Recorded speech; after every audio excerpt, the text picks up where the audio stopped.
जय हिंद साथियों, मैं संतोष कुमार पांडे, आप सबका स्वागत है।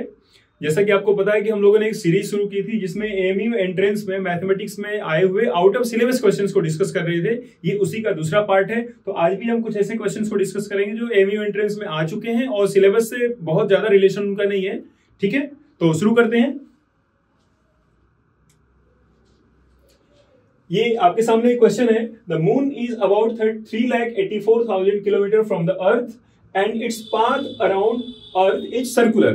थोड़ा सा इतने को हम लोग समझने की कोशिश करते हैं। ये अर्थ है और ये मून, जो मून अर्थ के चारों तरफ सर्कुलर पाथ में रिवॉल्व कर रहा है। मून की अर्थ के सेंटर से जो डिस्टेंस है वो 3,84,000 किलोमीटर ये क्वेश्चन में गिवन है।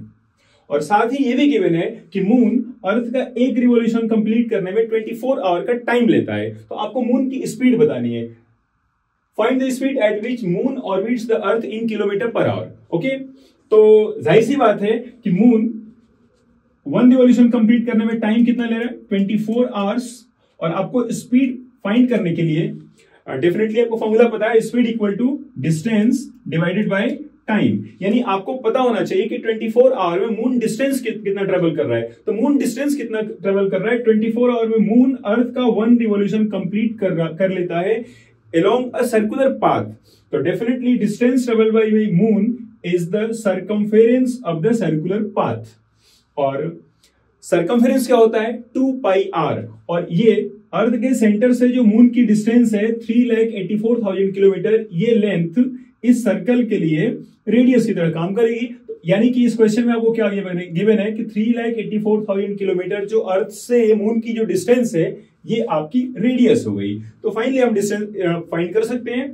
तो speed is equal to distance, और डिस्टेंस क्या हो जाएगा, circumference. Circumference is 2 pi R, 2 multiply 22/7 multiplied by R. R is 3,84,000 kilometre, 3,84,000 kilometre and divided by 24। आप इसको सॉल्व कर सकते हैं। सॉल्व करके फाइनली जो भी होगा ये अप्रोक्सीमेटली 1,05,71 किलोमीटर पर आवर ये आपको मून की स्पीड मिल जाएगी। ठीक है, तो बहुत ज्यादा कुछ नहीं था इसमें, बस एक सिंपल सा पॉइंट समझने की जरूरत थी कि जो अर्थ से मून की जो डिस्टेंस है 3,84,000 किलोमीटर, ये रेडियस का काम करेगी। और बाकी डिस्टेंस मून जो 24 आवर में जो डिस्टेंस ट्रेवल कर रहा है वो डिस्टेंस क्या है, अर्थ का ये सर्कुलर पाथ का circumference. Okay, now next question is number of sides of a polygon is equal to the number of its diagonals, then polygon is। तो पॉलीगन का टाइप बताना है। तो क्वेश्चन में ये गिवन है कि एक पॉलीगन है जिसमें जितने डायगोनल्स हैं उतनी उसमें साइड्स हैं। तो वो पॉलीगन क्या होगा, पेंटागन, हेप्टागन, हेक्सागन, ऑक्टागन, इन चारों में से कौन सा होगा। तो आपको इससे रिलेटेड एक कॉन्सेप्ट अपने क्लास 8 में पढ़ा होगा कि अगर कोई पॉलीगन है जिसमें n साइड्स हैं, मतलब पॉलीगन है जिसमें साइड्स कितनी है, n है, तो उसमें डायगोनल्स कितने होते हैं, n-3/2। ये फॉर्मूला आप क्लास 8 में पढ़े होंगे, नहीं पढ़े होंगे तो ध्यान रखिएगा कि अगर कोई पॉलीगन है जिसमें साइड्स n है तो उसमें डायगोनल्स n-3/2 है। और इस क्वेश्चन में क्या दिया है कि number of sides is equal to number of diagonals. मतलब नंबर ऑफ साइड्स यानी कि n किसके इक्वल है, डायगोनल्स यानी कि n-3/2 इसके इक्वल है। तो वैसे इसको सॉल्व कर देंगे, n की वैल्यू मिल जाएगी तो हमें पता चल जाएगा कि पॉलीगन किस टाइप का है, कौन सा है। तो n cancelled by n and finally n-3 equal to 2 using cross multiplication. So n is equal to 5। यानी पॉलीगन में 5 साइड्स है। 5 sided polygon is called pentagon. So a is the correct answer. Next question is the angle between hour hand and minute hand of a clock at 10:10 o'clock is।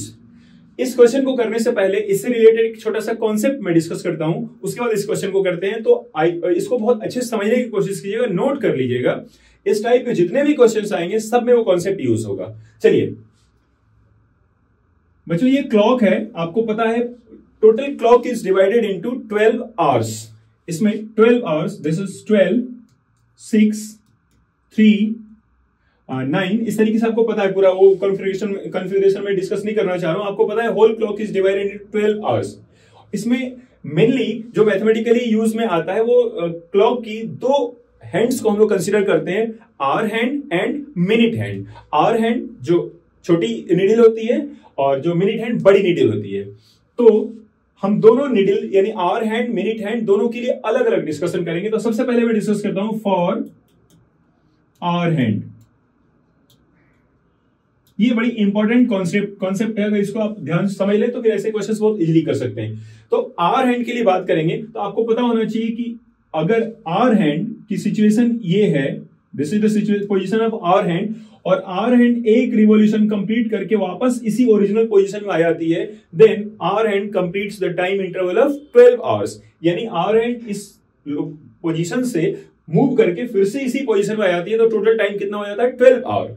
और इस position से वापस इसी position में आने में जो एंगल का जो टर्न होता है वो कितना हो जाता है 360 डिग्री। इसका मतलब आप ये कह सकते हैं कि hour hand travels through an angle of 360 degree in 12 hours.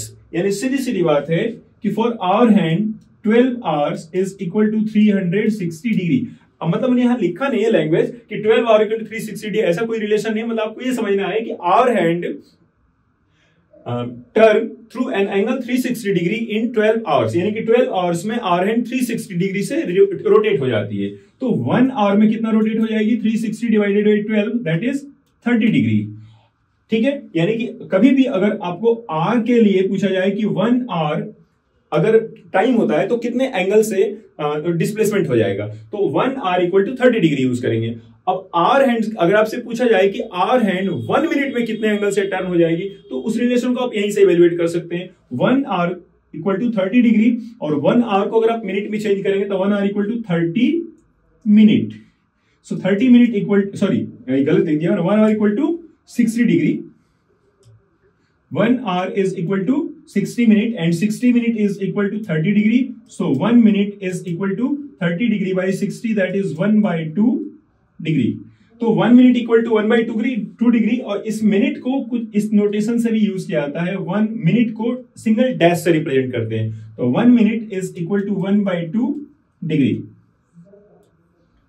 Mathematics में मिनट को स्पेशली एंगल्स की केसेस में मिनट को हम लोग डैश से रिप्रेजेंट करते हैं। तो आपको यहाँ पे इंपॉर्टेंट पॉइंट क्या ध्यान रखना है कि अगर आवर हैंड की बात करेंगे तो आवर 1 आवर में 30 डिग्री से टर्न हो जाती है, और आवर हैंड 1 मिनट में हाफ डिग्री से टर्न होती है। ओके, और सेम केस मैं मिनट हैंड के लिए और डिस्कस करता हूं। चलिए देखिए, for minute hand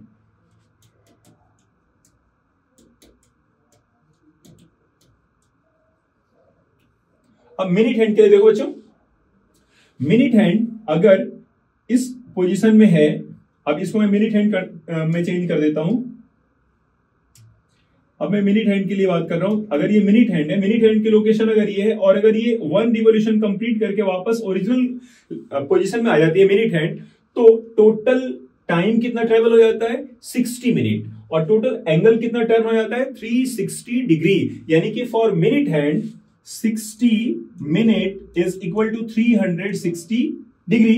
So 1 minute is equal to 6 degree.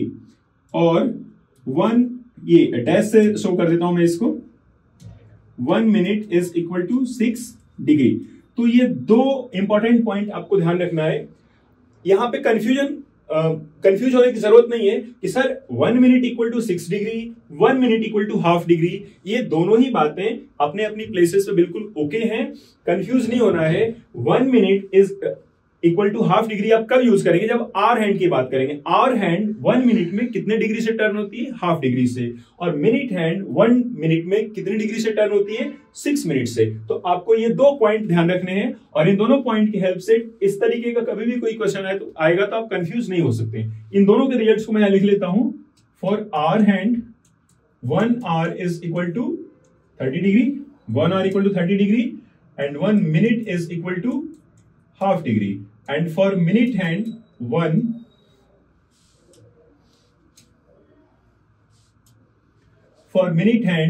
1 minute is equal to 6 degree. अब इस रिजल्ट को यूज करते हुए इस क्वेश्चन को मैं सॉल्व करूंगा, तो बाकी ये सब इरेज कर देते हैं। आप नोट कर लीजिएगा अगर आपको समझना हो तो।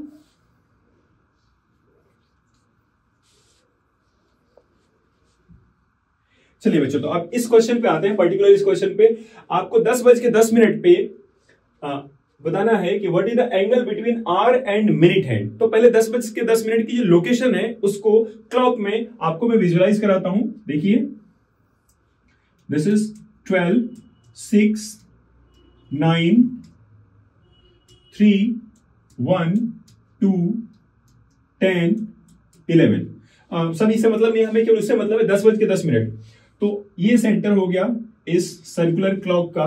तो 10:10 की जो लोकेशन होगी मिनट हैंड की लोकेशन 2 पर होगी। ये हो गई आपकी मिनट हैंड। और जो आर हैंड होगी उसकी लोकेशन 10 बजे से मतलब 10 वाला जो पॉइंट है इससे थोड़ी सी आगे होगी। सपोज कर लीजिए ये, this is the location of hour hand. ये आवर हैंड की लोकेशन हो गई और ये मिनट हैंड की लोकेशन हो गई। और इन दोनों के बीच में जो एंगल है आपको ये बताना है। एक्चुअली इन दोनों के बीच का एंगल तो ये भी है, लेकिन ये एक रिफ्लेक्स होगा। और रिफ्लेक्स, ये जो भी ऑप्शन है इसमें कोई भी एंगल रिफ्लेक्स नहीं है, तो रिफ्लेक्स हमें बताने की जरूरत नहीं है। हमें रिफ्लेक्स से जो कम वाला है उसको बताने की जरूरत है। तो आपको फाइनली ये एंगल बताना है। मैं इसमें एक छोटा सा कॉन्सेप्ट यूज करता हूं, आप उसको देखें, आपको बड़ी आसान लगेगा। मैं एक काम करता हूं, इसको ज्वाइन कर लेता हूं। ये जो 10 वाला पॉइंट है इससे सेंटर को, इसकी मैं नेमिंग कर देता हूं। Let this point is A, this is O, this is B, this point is B,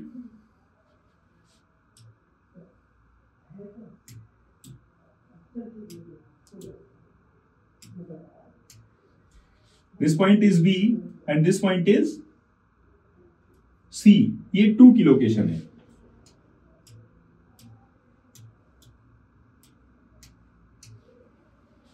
ये 2 की लोकेशन है।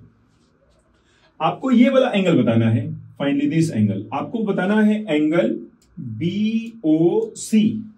मैं एक काम करता हूं, BOC को आप क्या लिख सकते हैं? BOC को आप लिख सकते हैं, आपको एंगल BOC बताना है, आप इसको लिख सकते हैं angle AOC minus angle AOB। अब देखो बच्चों, AOC आप बहुत, ये आपको शायद विजुअल ना हो, this is A, this is B and this is C। तो AOC आप इजिली फाइंड कर सकते हैं। कैसे फाइंड कर सकते हैं? आप A की लोकेशन क्या है?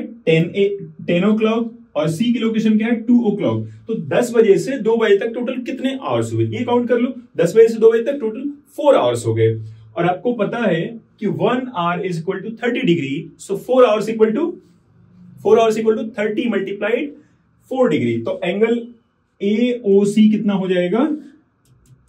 4 मल्टीप्लाइड 30 डिग्री माइनस, अब आप AOB ये वाला एंगल फाइंड कर लो। तो AOC माइनस AOB हो जाएगा आपका BOC। तो AOB फाइंड करते हैं। अब आपको ये सोचने की जरूरत है AOB कितना होगा। तो ये A से B तक जो टाइम है वो कितना है? 10 मिनट। क्योंकि आवर हैंड की लोकेशन क्या है? 10:10, यानी जो ये आवर हैंड है वो 10 बजे से 10 मिनट आगे है।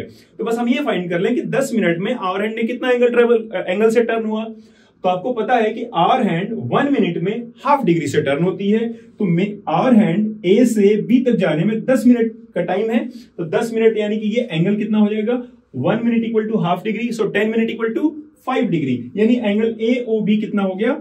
5 degree. So finally angle BOC is equal to 34 या 120 माइनस 5 इज 115 डिग्री। यानी कि 10:10 पे मिनट हैंड, 10:10 पे minute hand and hour hand के बीच में जो एंगल होगा वो 115 डिग्री होगा। So correct option is C। I hope आपको समझ में आया होगा। बड़ी सिंपल सा है। इस कॉन्सेप्ट को यूज करते हुए हम लोगों ने इसको सॉल्व किया है। हमें BOC बताना था, हमने क्या किया? AOC फाइंड कर लिया। ये 4 आवर्स हो गए। 4 आवर्स मींस 30 into 4 यानी कि 120 डिग्री। और AOB, A से B तक का जो टाइम था 10 मिनट। और आवर हैंड 10 मिनट में कितने एंगल से टर्न होगी? 1 मिनट में हाफ डिग्री। सो 10 मिनट में 5 डिग्री। सो एंगल AOB हो गया 5 डिग्री। तो 120 minus 5 is 115 degree. Okay, so next question is find the fraction which bears the same ratio to 1/27 that 3/7 has with 5/9। मतलब समझिए, आपको एक फ्रैक्शन बताना है, उस फ्रैक्शन का रेशियो 1/27 के साथ वही रेशियो होना चाहिए जो 3/7 का 5/9 के साथ है। बड़ी सीधी सी बात है, let that fraction be x, यानी कि x ratio 1/27 is equal to 3/7 ratio 5/9। बस इसको सॉल्व कर देते हैं। x ratio 1/27 is equal to 3/7 ratio 5/9। बस इसको सॉल्व कर दीजिए। This is x multiplied 27 and this is 3/7 multiplied 9/5। ये रेशियो का मतलब एक तरीके से डिवीजन होता है। डिवीजन को कैसे सॉल्व करते हैं? Replace the division bye multiplication and right the reciprocal of the next number. So 9 3 are 27. So x equal to 1/35. So required fraction is 1/35. So A is the correct option. Next question is, ये ratio proportion से related question है जो 7th 8th में आपने पढ़ा होगा। तो इस टाइप के क्वेश्चंस 9th 10th में आपके सामने नहीं आ पाते हैं, तो इस करेक्शन में ऐसे ही क्वेश्चंस को मैं डिस्कस कर रहा हूं। आई होप आपको समझ में आया होगा। Next question is, a man starts from a given point. Each time that he takes 3 steps forward, he must take 2 steps back. बच्चों, ऐसे क्वेश्चंस में भी एक बड़ा इंपॉर्टेंट कॉन्सेप्ट यूज होता है, उसको समझ लेते हैं। इस टाइप का कोई भी क्वेश्चन है, चाहे हॉरिजॉन्टल मूव कर रहे हो हम लोग या फिर वर्टिकल मूव कर रहे हो, दोनों में यूज होगा। क्या कॉन्सेप्ट यूज करना है आपको? देखिए, सबसे पहले आपको एक काम करना है कि फर्स्ट अटेम्प्ट में या 1 अटेम्प्ट में आदमी या कोई भी इंसेक्ट या कोई भी एनिमल जितना मूव करता है फॉरवर्ड डायरेक्शन में, उसको टोटल डिस्टेंस में से माइनस कर दीजिए। जैसे इसमें a man starts from a given point each time that he takes 3 steps forward, यानी आदमी जो है एक बार में 3 स्टेप फॉरवर्ड डायरेक्शन में मूव कर लेता है। एक बार में कितने फॉरवर्ड डायरेक्शन में? 3 स्टेप्स। या अगर वर्टिकली अगर हम लोग असेंड करेंगे, चढ़ना हो, तो एक एफर्ट में कितने मीटर या कितने स्टेप हम जंप कर लेते हैं। तो यहां पे क्या है, आदमी एक स्टेप में 3 स्टेप्स फॉरवर्ड डायरेक्शन में मूव कर लेता है। और फाइनली आपको बताना है कि find the how many steps must he take in order to reach a point 6 steps ahead, यानी उसको टोटल कितने स्टेप्स मूव करने हैं? टोटल स्टेप्स कितने मूव करने हैं? 6। और 1 ये है ना, मतलब 1 एफर्ट में कितने स्टेप्स मूव करता है वो? 3 स्टेप्स। तो स्टेप्स इन 1 एफर्ट, 1 एफर्ट में कितने स्टेप्स मूव करता है? 3।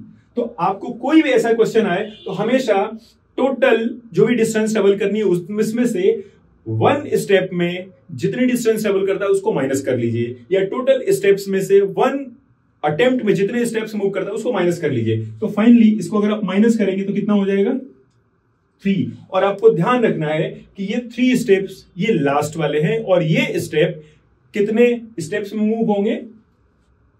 1 स्टेप में। चलिए इसको एक्सप्लेन करता हूं। ये आपका सपोज कर लिए इनिशियल पॉइंट है I, और ये फाइनल डेस्टिनेशन है। इनिशियल और ये फाइनल 2 पोजीशन है, और यहां से यहां तक जो है ये 6 स्टेप का डिफरेंस है, यानी कि 6 स्टेप। अब ये 6 स्टेप है, इसको मार्क भी कर सकता हूं, लेकिन मान लीजिए कि 600 स्टेप्स होते तो क्या करते, इसलिए मार्क नहीं करूंगा। बस आपको ध्यान रखना है कि लास्ट के जो 3 स्टेप्स हैं, 1 2 और ये 3, ये लास्ट के 3 steps each time he must take 2 steps back, he takes 3 steps forward, यानी कि लास्ट के जो 3 स्टेप्स हैं, यहां से लेके 1 2 3, ये लास्ट के 3 स्टेप्स में ही कवर हो जाएंगे। एक्चुअली क्या होता है ऐसे क्वेश्चंस में कि जैसे इस क्वेश्चन में भी दिया हुआ है कि he takes 3 steps forward and then he back 2 steps, यानी कि जो सरफेस है वो स्लिपरी है, तो 3 स्टेप्स हम आगे जाते हैं लेकिन फिसल करके 2 स्टेप वापस आ जाते हैं। ठीक है ना। तो इस सिचुएशन को आपको समझने की जरूरत है कि आदमी जो है पहले स्टेप में यहां से उसने एफर्ट किया सरफेस में मूव करने के लिए, तो 1 2 3 स्टेप्स उसने मूव किए एफर्ट करके, लेकिन सरफेस स्लिपरी है या कोई रीजन होगा तो वो 2 स्टेप बैक हो गया, वापस यहां आ गया। यानी टोटल उसने कितने स्टेप्स लिए? 1 2 3 तो फॉरवर्ड डायरेक्शन में और 2 स्टेप्स बैकवर्ड डायरेक्शन में, यानी टोटल स्टेप्स कितने हो गए? 5। लेकिन फाइनली अपनी पोजीशन से कितने स्टेप आगे मूव हो पाया? वो 1 स्टेप, यानी 1 स्टेप मूव होने में उसको 5 स्टेप्स ट्रेवल करने पड़ गए। ये समझ में आया आपको? तो अब इसी हिसाब से अब आपको ये समझ में आ गया हो कि अगर उसको 1 स्टेप मूव करना पड़ेगा तो 5 स्टेप्स उसको ट्रेवल करने हैं। तो अब हम लोग क्या करेंगे, टोटल स्टेप्स कितने हैं 6, उसमें से स्टेप इन 1 एफर्ट 3, इसको माइनस कर दिए, तो फाइनली उसको जो ये डिफरेंस जो बचा हुआ है, ये डिफरेंस तो इसी रूल से ट्रेवल होगा। तो आपको ये समझ में आ गया होगा कि 1 स्टेप मूव करने में उसको टोटल कितने 5 स्टेप्स यूज करने पड़ेंगे, 5 स्टेप्स यूज्ड, यानी 1 स्टेप डिस्टेंस ट्रेवल करने में 5 स्टेप्स उसको यूज करने पड़ रहे हैं, ठीक है ना। तो इसी रूल के हिसाब से वो कितने स्टेप मूव करेगा, 3। तो 1 स्टेप के लिए 5 स्टेप्स मूव करने पड़ रहे हैं, तो 3 स्टेप्स के लिए कितने मूव करेंगे, 5 × 3 दैट इज 15 स्टेप्स। यानी कि उसको फर्स्ट 3 स्टेप्स मूव करने के लिए 15 स्टेप्स यूज करने पड़ेंगे, और जब ये 3 स्टेप्स मूव कर लेगा उसके बाद आपको पता है कि 1 एफर्ट में वो कितने स्टेप मूव कर रहा है, 3 स्टेप। सपोज कर ली, इसी सिचुएशन को बस मैं आपको समझाना चाह रहा हूं। देखिए, तो ये इनिशियल है और ये फाइनल, ये इनिशियल पोजीशन, ये फाइनल पोजीशन। अब क्या है कि वो शुरू के जो 3 स्टेप्स है 15 स्टेप्स में मूव, मतलब शुरू के जो 3 स्टेप्स हैं उनको मूव कर, मतलब 15 स्टेप में वो कवर कर चुका है और वो यहां आ चुका है। अब उसको ये लास्ट के 3 स्टेप कवर करने हैं, लास्ट वाले 3 स्टेप। तो यहां से जब वो एफर्ट करेगा तो 1 स्टेप, मतलब है ना कि ईच टाइम ही टेक्स 3 स्टेप्स फॉरवर्ड, तो यहां से वो 3 स्टेप फॉरवर्ड लेगा और फाइनल तक पहुंच जाएगा, और फिर वो बैक नहीं हो पाएगा। क्यों नहीं हो पाएगा, क्योंकि जब आप फाइनली पहुंच गए तो वहां पे आपको कुछ ना कुछ ग्रिपिंग मिल जाएगी पकड़ने के लिए, फिर आप बैक नहीं होंगे, स्लिप नहीं होंगे। ऐसे क्वेश्चंस का यही इंपॉर्टेंट थीम होता है कि जो लास्ट वाला एफर्ट होता है उसके बाद हम वापस नहीं आ पाते हैं, बैक नहीं हो पाते हैं, ठीक है ना। तो लास्ट के जो 3 स्टेप्स हैं वो 3 स्टेप में ही मूव होंगे, और स्टार्टिंग उससे पहले जितने भी होंगे 1 स्टेप के लिए उसको 5 स्टेप मूव करने ही पड़ेंगे, और लास्ट के जो 3 स्टेप्स हैं वो 3 स्टेप में ही कवर हो जाएंगे। तो फाइनली स्टार्टिंग के जितने भी स्टेप्स थे उनमें कितने स्टेप्स उसको ट्रेवल करने पड़ेंगे, 15, और लास्ट के जो 3 स्टेप्स थे उसके लिए 3 स्टेप। तो total steps 15 + 3 = 18। So finally correct answer of this is D option. फिर से मैं इसको रिपीट कर दे रहा हूं, आपको हमेशा क्या कम करना है कि जितने टोटल स्टेप्स या टोटल डिस्टेंस ट्रेवल करना है उसमें से आप उन स्टेप्स को या उन एफर्ट्स फर्स्ट, मतलब 1 अटेम्प्ट में जितने डिस्टेंस या स्टेप ट्रेवल करता है उसको माइनस कर दीजिए। तो यहां टोटल स्टेप 6 और 1 अटेम्प्ट में 3 स्टेप, ये आपने माइनस कर दिया, तो 6 - 3 3। तो बाकी ये फॉरवर्ड जाना, बैक होना, फॉरवर्ड बैक का जो रूल रहेगा वो इन स्टेप्स में यूज होगा। जो माइनस डिफरेंस करके निकला है उन स्टेप में तो फॉरवर्ड बैक चलता रहेगा, लेकिन जो लास्ट एफर्ट करेगा उसमें ये 3 स्टेप में ही 3 स्टेप कवर हो जाएंगे, क्योंकि लास्ट एफर्ट के बाद वो वापस बैक नहीं होगा, ठीक है। तो इस कॉन्सेप्ट को ध्यान में रखते हुए ऐसे क्वेश्चन को करेंगे। एक क्वेश्चन और भी इसी वीडियो में आगे है, उसमें ये कॉन्सेप्ट और क्लियर हो जाएगा आपका। चलिए, तो next question is, what is the 9th term of the series. ये एक सीरीज है, इसमें कितने टर्म्स दिए, देखिए 1 2 3 4 5 6 7 8 दिया है। 9th टर्म आपको फाइंड करना है। तो जब भी सीरीज सीक्वेंस की नेक्स्ट टर्म्स हमें फाइंड करने हैं तो हम क्या करते हैं कि जो गिवन टर्म्स होती है उनमें रूल को यूज कर फाइंड करने की कोशिश करते हैं कि किस रूल के अकॉर्डिंग ये टर्म्स अरेंज हो रही है। चलिए चेक करते हैं। 0 1, इनमें अभी तक कोई रूल नहीं है। 3rd one is also 1, 4th one is 2। अब यहां से कुछ रूल स्टार्ट हो रहा है। क्या हो रहा है, 0 + 1 is 1, 1 + 1 is 2, 1 + 2 is 3, 2 + 3 is 5, 3 + 5 is 8, 5 + 8 is 13। इसका मतलब है जो भी अपकमिंग टर्म्स हैं वो पिछली 2 टर्म्स की सम है। यानी कि जैसे ये 8 है, 3 + 5 is 8, 5 + 8 is 13, so next will be 8 + 13, that is 21. So 9th term of this series will be 21. So correct option is D. और वैसे में हालांकि ये तो रूल से हम लोगों ने फाइंड कर लिया, वैसे आप ध्यान रखें कि एक ऐसा सीक्वेंस जिसमें जो टर्म्स हैं प्रीवियस 2 टर्म्स की सम होते हैं, ऐसे सीक्वेंस को फिबोनाची सीक्वेंस कहते हैं। ये आपको पढ़ाया भी गया होगा शायद, FIBONACCI। ये एक मैथमेटिशियन थे फिबोनाची, उन्होंने एक सीक्वेंस दिया था, वो यही सीक्वेंस है। तो फिबोनाची सीक्वेंस क्या है, फर्स्ट टर्म इज 0 1 1 2। अब यहां से रूल शुरू होता है, this is first term is 0, second is 1 and third क्या होगा, इन दोनों का सम 0 + 1 is 1, 1 + 1 is 2, 1 + 2 is 3, 2 + 3 is 5, 3 + 5 is 8। इस टाइप से सीक्वेंस को आप आगे मूव कर सकते हैं, ठीक है। Answer sequences are called Fibonacci sequence. तो ये फिबोनाची सीक्वेंस ही है और इसका नाइन्थ टर्म क्या होगा, 21। नेक्स्ट क्वेश्चन इज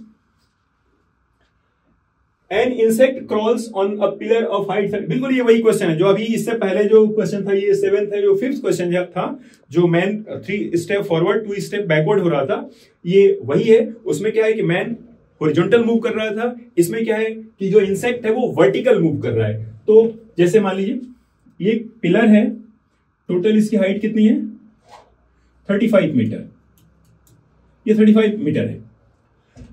अब इसमें क्वेश्चन क्या है, थोड़ा समझने की कोशिश करें। It ascends 5 metre in the first minute, यानी कि इंसेक्ट पूरी अपनी एनर्जी कंसंट्रेट करके और जंप मारता है ऊपर की तरफ और 1 मिनट में 5 मीटर की हाइट अचीव कर लेता है। यानी यहां से उसने जंप किया, 5 मीटर की हाइट पर आ गया। ये 5 मीटर, कितना टाइम लगा, 1 मिनट। लेकिन ये जो पिलर है स्लिपरी है या उसकी ग्रिपिंग नहीं बन पाती है, तो स्लाइड हो जाएगा, स्लिप हो जाएगा, फिसल जाएगा। जैसे इससे पहले वाले क्वेश्चन में हो रहा था, वो 3 steps forward and 2 steps back हो जा रहा था, क्योंकि सरफेस में कोई प्रॉब्लम होगी। ऐसे ही यहां पे ये एफर्ट करके 1 मिनट में 5 मीटर की हाइट कोई चीज जंप करता है, लेकिन वो ग्रिपिंग नहीं बन पाती है, तो वो फिसलता है। तो अपने को रोकने की एफर्ट करते करते 1 मिनट लगता है, लेकिन तब तक वो 3 मीटर बैक हो जाता है। फाइनली यहां पे वो अटक जाता है, यहां पे रुक पाता है। But he slips down 3 metre in next 1 minute.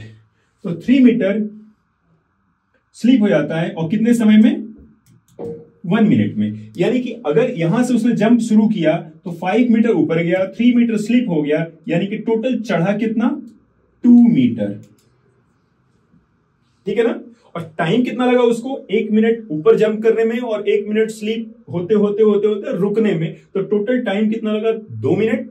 और डिस्टेंस कितना चढ़ पाया, 2 मीटर। यानी कि 2 मिनट में 2 मीटर, यानी 1 मिनट में 1 मीटर की हाइट चढ़ पाया। आपको एक बात समझ में आ गई यहां पे, यानी कि height travelled in 1 minute is equal to 1 metre, ठीक है ना। अब इसी रूल के हिसाब से वो उस पर चढ़ेगा। लेकिन जैसा कि पिछले क्वेश्चन में भी बताया था मैंने आपको कि जो टोटल डिस्टेंस इसको चढ़नी है, टोटल हाइट कितनी है पिलर की, 35 मीटर, और 1 सेकेंड में, मतलब 1 एफर्ट में कितना चढ़ता है वो, 5 मीटर। तो इन 1 एफर्ट 5 मीटर। मैंने कहा था पिछले क्वेश्चन में माइनस कर दिए, यहां भी माइनस कर दिए। 1 एफर्ट में जितना भी ट्रेवल कर पाए उसको आप माइनस कर दीजिए, तो ये होगा आपका 30 मीटर। अब समझिए, ये जब 30 मीटर की हाइट तक इंसेक्ट पहुंच जाएगा, तो पहले हम ये फाइंड कर लें कि 30 मीटर की हाइट तक उसको कितना समय लगेगा। तो आपको पता है 1 मीटर के लिए 1 मिनट, तो 30, ये 30 वाला साइन है, 30 मीटर। तो आपने रिलेशन यहां पे निकाल लिया कि 1 मिनट में कितना डिस्टेंस ट्रेवल कर रहा है, 1 मीटर। तो 30 मीटर चढ़ने के लिए उसको कितना ट्रेवल टाइम लगेगा, 30 मिनट। यानी कि यहां से 30 मीटर की हाइट तक पहुंचने में उसको टाइम लग जाएगा 30 मिनट। इसके बाद वो फिर से जंप मारेगा ऊपर, और आपको पता है कि एक जंप में कितना ऊपर चढ़ता है वो 5 मीटर। टाइम कितना लगता है, 1 minute. Ascends 5 metre in the first minute, यानी 5 मीटर 1 मिनट में। तो इसके बाद जब वो जंप मारेगा तो वो पोल के टॉप को पकड़ लेगा, वो स्लिप नहीं हो पाएगा। ये ऐसे क्वेश्चंस में ये इंपॉर्टेंट कंडीशन होती है, यानी कि लास्ट के जो 5 मीटर है वो 1 मिनट में ट्रेवल करेगा, क्योंकि वो स्लिप नहीं होगा तो फिर अप डाउन का जो केस है वहां पे अप्लाई नहीं होगा। ये ऊपर जाना फिर खिसकना, ऊपर जाना स्लिप होना, ऊपर जाना स्लिप होना, ये रूल कब तक अप्लाई होगा, 30 मीटर तक, क्योंकि यहां तक कोई इसको ग्रिप नहीं बन पा रही है, पकड़ नहीं पा रहा है। लेकिन 30 मीटर के बाद वो जंप मारेगा तो टॉप पे पहुंच गया पिलर के, और वहां पे उसने पकड़ लिया इंसेक्ट ने, फिर वो स्लिप नहीं हो पाएगा। It means he will travel the last 5 metre in 1 minute. तो 30 मीटर तक चढ़ने का समय 30 मिनट और लास्ट 5 मीटर चढ़ने का time 1 minute. So total time taken by the insect to reach the height 35 metre will be 31 minutes. I hope समझ में आया। तो ये बड़ी इंपॉर्टेंट कंडीशन है, ध्यान रखिएगा। ये पिछले क्वेश्चन में भी मैंने आपको एक्सप्लेन किया था। Now come to the next question. In a group of 80 people 45 like coffee, 50 like tea. देखिए टोटल जो पर्सन है 80 है, उसमें कॉफी कितने पसंद करते हैं 45 एंड टी कितने पसंद करते हैं 50। अब ऐसा है टोटल 80 है, कॉफी 45, टी 50 पसंद करते हैं। अगर आप इन दोनों को प्लस करोगे देखो 95 आएगा। अब आप सोच सकते हैं कमाल है, टोटल 80 लोग हैं और 95 तो यहाँ पे चाय कॉफी पीने वाले हो गए, ये 15 लोग कहां से आ गए? तो ऐसा नहीं है, टोटल 80 है, इसमें 45 कॉफी पीते हैं, 50 टी पीते हैं। कुछ ऐसे हैं जो कॉफी टी दोनों में कॉमन होंगे, जैसे मान लीजिए कि 30 कॉफी पीते हैं, ठीक है ना, और 40 टी पीते हैं, और जो 10% 30 40 70 हो गया, और 10% से वो कॉफी में भी है टी में भी है, दोनों में दोनों पीते हैं, चाय भी चाहिए कॉफी भी चाहिए उनको, ठीक है ना। तो हम क्या करेंगे इसमें, ऐसे पर्सन्स की हम लोग नंबर फाइंड कर लेते हैं पहले जो एग्जैक्टली केवल एक ड्रिंक लेते हैं। तो मैं सपोज कर लेता हूं दोनों पीने वाले कौन है, बोथ कॉफी एंड टी, मैं सपोज कर लेता हूं एक्स। अब यहां से आपको क्वेश्चन क्लियर है, टोटल 80% है, कॉफी पीने वाले 45 हैं, टी पीने वाले 50 हैं, और दोनों पीने वाले एक्स हैं। तो अब एक बात बताइए कि ओनली कॉफी कितने हो गए, ओनली कॉफी मतलब 45 जो है कॉफी पीते हैं, लेकिन केवल कॉफी नहीं पीते हैं, इनमें चाय वाले भी हैं। तो हमें यह पता है कि 45 कॉफी पीते हैं और इनमें जो एक्स हैं वो कॉफी एंड टी दोनों पीते हैं, तो ओनली कॉफी वाले कितने हो गए 45 माइनस एक्स, क्योंकि एक्स जो है चाय कॉफी दोनों पीते हैं और टोटल 45 है, तो उसमें से एक्स हटा दीजिए तो हमें पता चल जाएगा कि केवल कॉफी पीते हैं, चाय पीते ही नहीं। ऐसे कितने 45 माइनस एक्स। ऐसे ही हम ये फाइंड कर लें कि ओनली टी, तो टोटल चाय पीने वाले 50 हैं, जिसमें कि एक्स कॉफी भी पीते हैं, तो हमें कॉफी पीने वाले नहीं चाहिए, प्योर चाय पीने वाले, तो वो कितने हो जाएंगे 50 माइनस एक्स। और दोनों वाले कितने हैं, वो आपने सपोज कर रखा है एक्स, तो केवल कॉफी पीने वाले इतने हो गए, केवल चाय वाले इतने हो गए, और दोनों पीने वाले इतने हो गए। अब इन तीनों को अगर आप प्लस कर देंगे तो they must be equal to total. Is it clear? बस सिंपली सॉल्व कर दीजिए इनको। So 45 minus x plus 50 minus x plus x is equal to total persons 80, plus x minus x cancel, 45 plus 50 is 95, 80 को left में लाइए तो minus 80, और इस x को राइट में लाइए तो this is plus x। So finally we get x equal to 15, यानी कि दोनों चाय कॉफी दोनों पीने वाले कितने हैं 15%। आपको इसमें क्या बताना है, number of people who like both coffee and T, तो जो दोनों पसंद करते हैं, दोनों पसंद करने वाले कौन कितने हैं x, और x की वैल्यू क्या है 15। So finally the number of persons who like both tea and coffee are 15। ये क्वेश्चन मैंने आपको मैनुअल मेथड से बताया है। हालांकि ये जो टॉपिक है ये क्लास 11th में आपको पढ़ाया जाता है सेट थ्योरी में, और वहां पे इसके लिए अलग से फॉर्मूला होता है, लेकिन अब इस क्वेश्चन के लिए आपको फॉर्मूला पूरा डिटेल में एक घंटे का क्लास लेने की जरूरत मुझे नहीं है, क्योंकि हम ऐसे भी इसको इजीली कर सकते हैं, और आपको समझ में आ गया होगा तो आप इसको बहुत शॉर्टकट तरीके से कर सकते हैं, जल्दी कर सकते हैं। Okay, now come to next question, domain of the real valued function. सबसे पहले तो आपको यह समझने की जरूरत है कि what are real valued function. ऐसे फंक्शंस जिनका आंसर रियल नंबर आता है, रियल वैल्यूड, जो फाइनली हमें रिजल्ट मिलता है, result should be real number. मतलब ये जो भी क्वेश्चन फंक्शन दिया हुआ है, इसमें एक्स की हम जो भी वैल्यू पुट करें, फाइनली हमें क्या मिलना चाहिए, रियल नंबर मिलना चाहिए।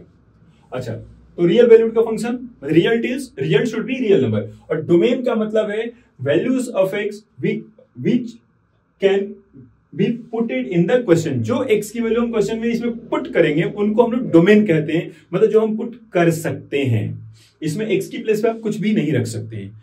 कुछ आपको पता है कि स्क्वायर रूट नेगेटिव नंबर्स के लिए डिफाइंड ही नहीं है, तो इसमें आप एक्स की नेगेटिव वैल्यू पुट नहीं कर सकते हैं। इट मींस वो हमारे डोमेन में नहीं है। जो हम इसमें पुट कर सकते हैं, जो यहाँ पे सूट करेंगे, सुटेबल होंगे, that those values are called domain. तो बस आपको इस क्वेश्चन में बताना है कि इसमें आप एक्स की प्लेस पे क्या क्या रख सकते हैं ताकि आपको आंसर रियल नंबर मिले। ठीक है ना? अब कुछ भी पुट कर देंगे तो फिर रियल नहीं मिलेगा, कॉम्प्लेक्स मिल जाएगा। हमें रियल नंबर चाहिए, उसके लिए क्या इनपुट, डोमेन का मतलब इनपुट। ओके, तुम क्या दे सकते हैं? तो यहां पे बच्चों दो फंक्शन, जो फंक्शन fx है, it is combination of two functions. One of the function is square root of x and other is square root of x minus 10। तो दोनों के अकॉर्डिंग हम देख लेते हैं।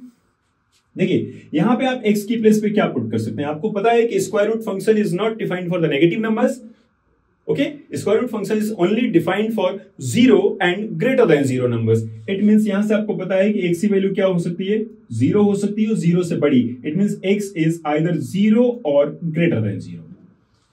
यहां से अब यहां से देखिए, ये पूरी वैल्यू नेगेटिव नहीं होनी चाहिए, यानी कि x माइनस 10 की वैल्यू मतलब नेगेटिव नहीं होना चाहिए, यानी कि it should be greater than और इक्वल टू 0।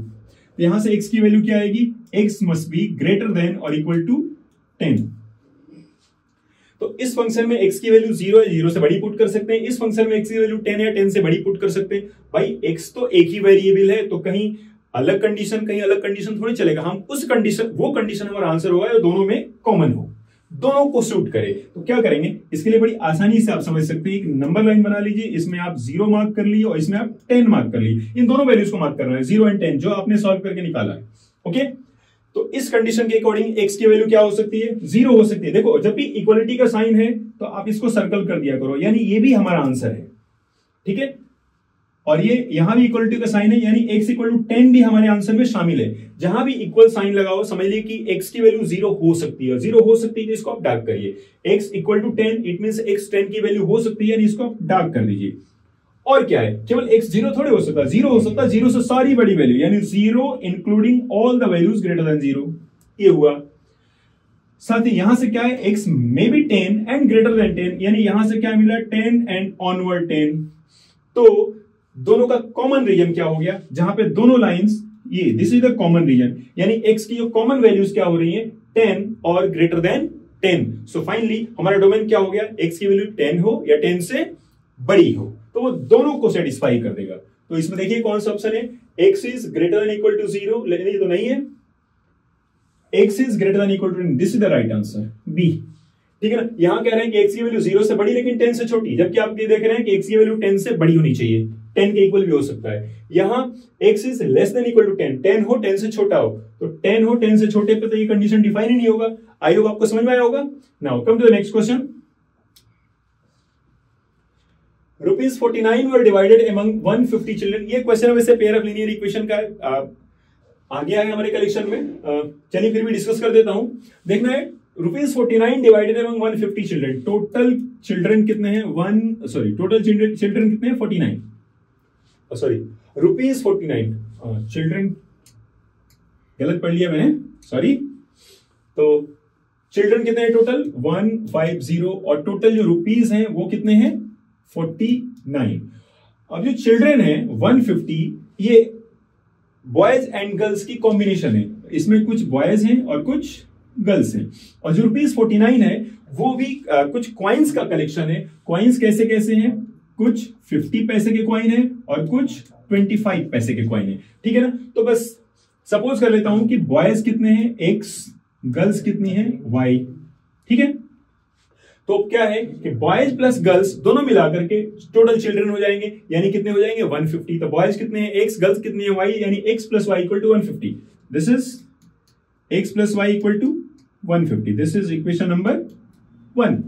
बाकी बॉयज को देखिए क्या है, ईच गर्ल गॉट 50 पैसे। गर्ल को कितना मिला है, एक लड़की को कितना मिला है, 50 पैसे। गर्ल्स हैं कितनी, y, तो एक गर्ल को 50 पैसे, तो y गर्ल्स को कितना मिलेगा, 50y पैसे। तो गर्ल्स को कितना मिला, 50y पैसे, और बॉय को 25 पैसे। बॉय है कितने, x, तो x बॉय को कितना मिलेगा, 25x पैसे।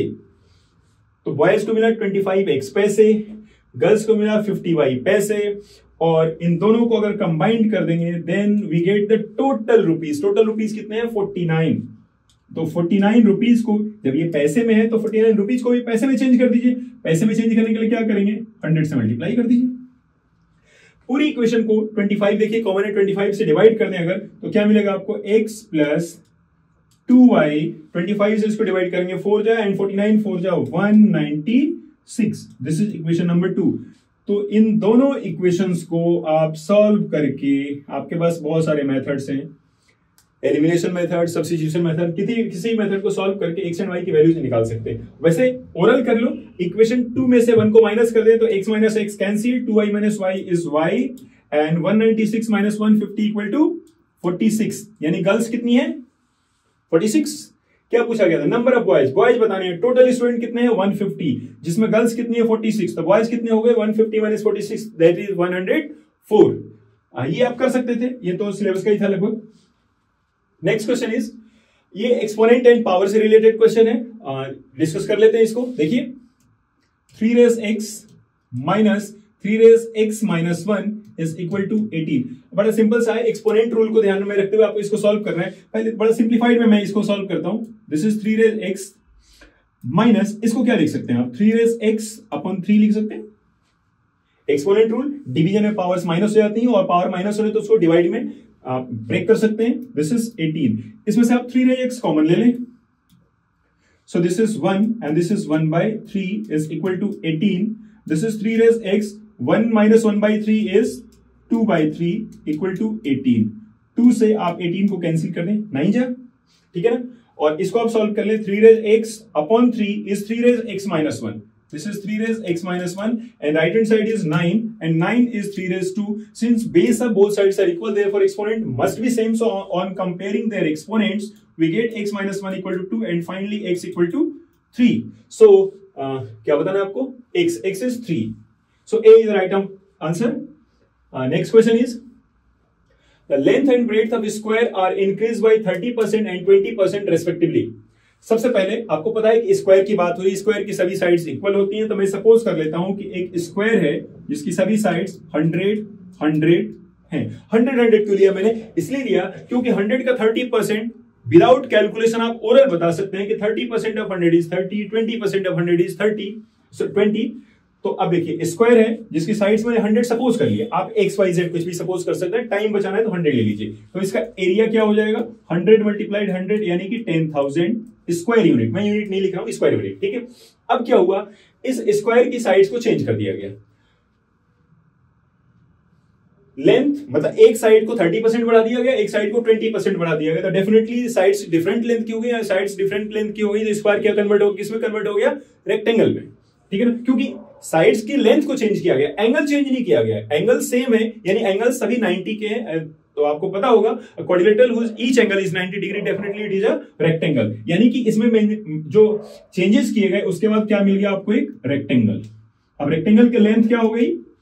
100 पहले थी, 30% इंक्रीज कर दी गई, तो 30% ऑफ 100 इज 30। 100 पहले से था, 30 आपने बढ़ा दिया, तो लेंथ कितनी हो गई? 130।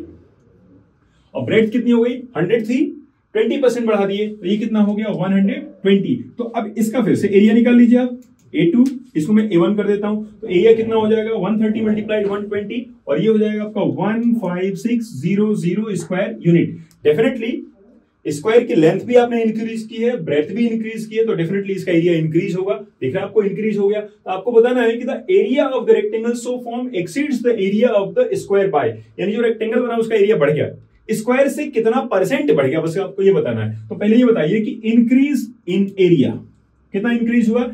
A2 माइनस A1 यानी 15,600 माइनस 10,000, दिस इज 5,600, इतना इंक्रीज हो गया। आपको इंक्रीज परसेंट बताना है, तो increase percent is increase upon rectangle का एरिया स्क्वायर से कितना बढ़ गया, यानी आपको जो इंक्रीज कंपेयर करना है, किससे कंपेयर करना है? स्क्वायर से। तो स्क्वायर का एरिया डिनोमिनेटर में आएगा, जिससे हम कंपेयर करते हैं उसकी वैल्यू हमेशा डिनोमिनेटर में लिखते हैं। तो स्क्वायर से कंपेयर कर रहे हैं, स्क्वायर की एरिया डिनोमिनेटर में, this is 10,000 and multiplied by 100%। तो ये दोनों सभी जीरोस कैंसिल हो गए, finally 56% is the right answer. मुझे ध्यान रखिए क्वेश्चन रिपीट हो रहा है, शायद लास्ट वीडियो में भी होगा, कोई बात नहीं। चलिए नेक्स्ट क्वेश्चन इज, ये एक रिलेशन आपको गिवन है, पहले गिवन को यूज करना है और उसके बाद इसको इवेल्युएट करना है। चलिए तो इसको यूज करता हूं मैं। इससे हम क्या कर सकते हैं? This is a plus B, ratio means division, a minus B, and it is given 1:5, that is 1/5।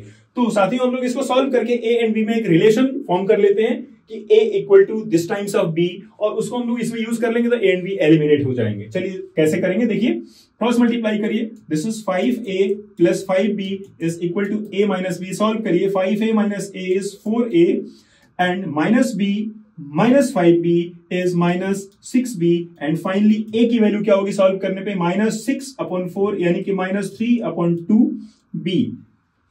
A and B में रिलेशन मिल गया। अब आपको इवेल्युएट करना है वहां ये this is A square minus B square upon A square plus B square. इसमें ए को रिप्लेस कर दिए, replace A by minus 3/2b रख दीजिए। तो इसमें माइनस 3/2 रखेंगे तो उसका स्क्वायर हो जाएगा, क्या होगा, this is 9/4 B square minus B square and this is 9/4 B square plus B square. Solve कर लीजिए।